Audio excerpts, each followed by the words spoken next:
الله أكبر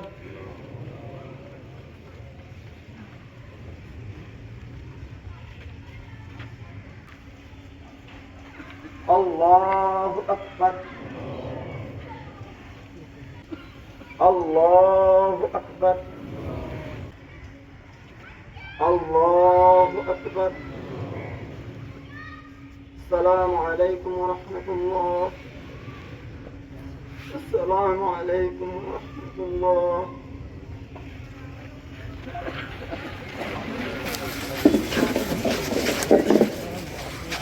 ইনকিলাব ইনকিলাব ইনকিলাব জিন্দাবাদ জিন্দাবাদ।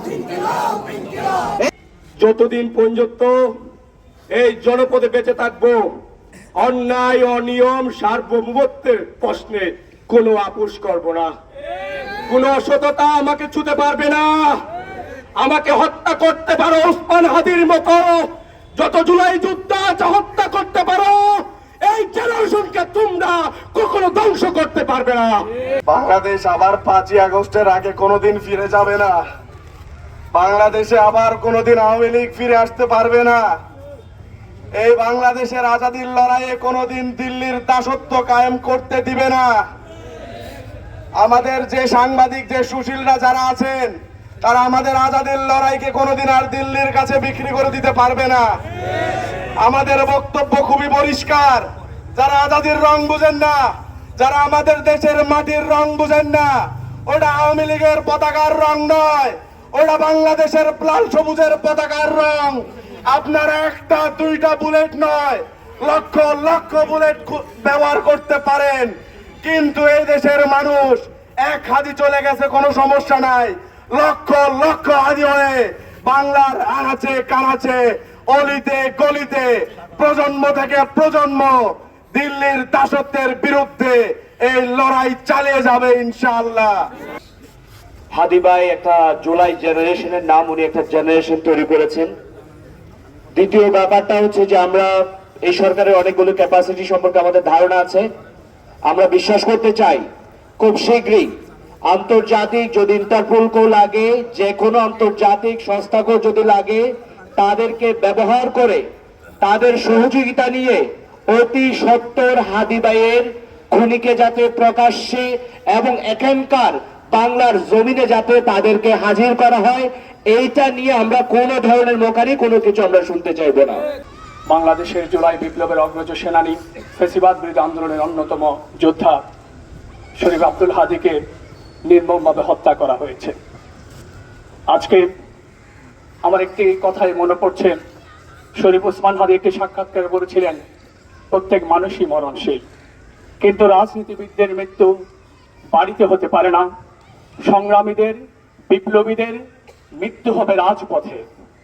এবং তিনি আকাঙ্ক্ষা পোষণ করেছিলেন, আমি একটি মিছিলে থাকবো, তুমুল আন্দোলন চলবে, একটি বুলেট এসে আমার মুখে বিদ্ধ করবে, আমি হাসি মুখে আল্লাহর দরবারে চলে যাব। সম্মানিত ভাইয়েরা আমার, আল্লাহ সুবহানাহু ওয়া তাআলা হাদী ভাইয়ের সে মোনাজাতকে কবুল করেছেন, তাকে শহীদ মৃত্যু দান করেছেন। আমরা আজকে এই সমাবেশ থেকে হাদী ভাইয়ের হত্যাকারীদের উদ্দেশ্যে বলতে চাই, আপনারা একজন হাতিকে হত্যা করেছেন। আজকে আপনারা সেই দুপুর 2টার সময় জাতীয় সংসদের দক্ষিণ পাড়ায় দেখেছেন, লক্ষ লক্ষ হাতির জন্ম নিয়েছে বাংলাদেশে। আজকে বাংলাদেশের পথপ্রান্তরে লক্ষ লক্ষ লক্ষ হাতি রাজপথে সংগ্রাম করে যাচ্ছেন। যে আজাদীর লড়াইয়ের জন্য আমাদের ভাইরা যুগে যুগে প্রাণ দিয়েছেন, তাদের নামে ইতিহাসের শপথ, তাদের নামে আমাদের শপথ, আমরা এই বাংলাদেশ থেকে ভারতীয় আগ্রাসনকে চিরতরে বিদায় করবো ইনশাআল্লাহ। হাদিমা আমাদেরকে একটা বিষয় খুব স্পষ্ট করে বলে গেছেন, সেটা হচ্ছে এদেশের শত্রু হচ্ছে দুটা। এক নম্বর শত্রু আমাদের সাম্রাজ্যবাদী ভারত, আর একটা শত্রু হচ্ছে ফ্যাসিবাদ।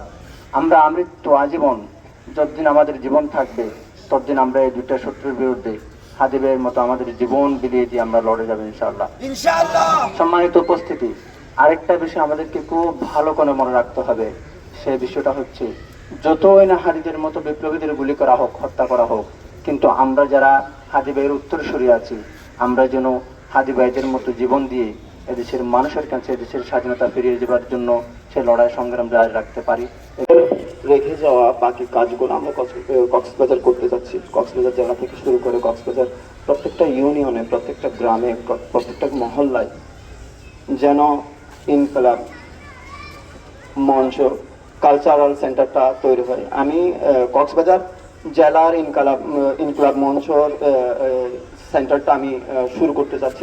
আপনারা সবাই আমাদের মুরব্বী, আপনারা আমাদেরকে আপনাদের বুদ্ধি দিয়ে, আপনাদের অর্থ দিয়ে, আপনাদের শ্রম দিয়ে, আমরা শ্রম দিব সবসময়, আমরা তো আছি, আপনারা আমাদেরকে সর্বাত্মক সহযোগিতা করবেন এটা কামনা করছি। আমরা আজকে বাংলাদেশের প্রতিটি ঘরে ঘরে শোকাহত আমরা শহীদ হাদি ভাইয়ের যে চেতনা, আমি মনে করি এই চেতনা বাস্তবায়নে আমাদেরকে এগিয়ে থাকতে হবে।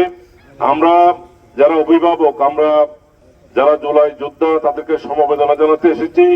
আমরা হয়েছি বাংলাদেশের আরেকটা বাংলাদেশ, যাকে আমরা হাদি, আমরা এই জুলাই বিপ্লবের অভ্যুত্থানের পর থেকে আমরা যাকে চিনি, যিনি ন্যায় কথা বলেছেন, ভারতের আধিপত্যবাদের বিরুদ্ধে কথা বলেছেন, আওয়ামী প্রশাসন স্বৈরাচারের বিরুদ্ধে কথা বলেছেন, বাংলা স্বাধীন বাংলাদেশের পক্ষে কথা বলেছেন, সেরকম একজন বীর যোদ্ধার আজকে আমরা এই শোকাত্মক মানুষ আমরা জানাজায় শরীক হয়েছি। আমি শুধু একটা কথা বলবো প্রশাসনের কাছে, আপনারা সবাইকে ধরতে পারেন হাদির খুনিরা কিভাবে এই দেশ থেকে পালালো, আমরা জবাব চাই। গুলি লেগেছে বাংলাদেশের মাথায়, গুলি লেগেছে বাংলাদেশের সার্বভৌমত্বের উপর, গুলি লেগেছে হাজার হাজার লক্ষ লক্ষ জুলাই যোদ্ধাদের মাথায়। আজকে আমি একটি কথাই বলবো, শহীদ ওসমান হাদি ভাই বলে গিয়েছিলেন, যদি আমি মরে যাই তাহলে আমার বিচারটুকু যাতে সম্পূর্ণ হয় এবং সুষ্ঠুভাবে হয়। আমরা চাই বাংলাদেশের সমস্ত ছাত্র জনতা ঐক্যবদ্ধ হয়ে এই শহীদ ওসমান হাদি ভাইয়ের যারা খুনি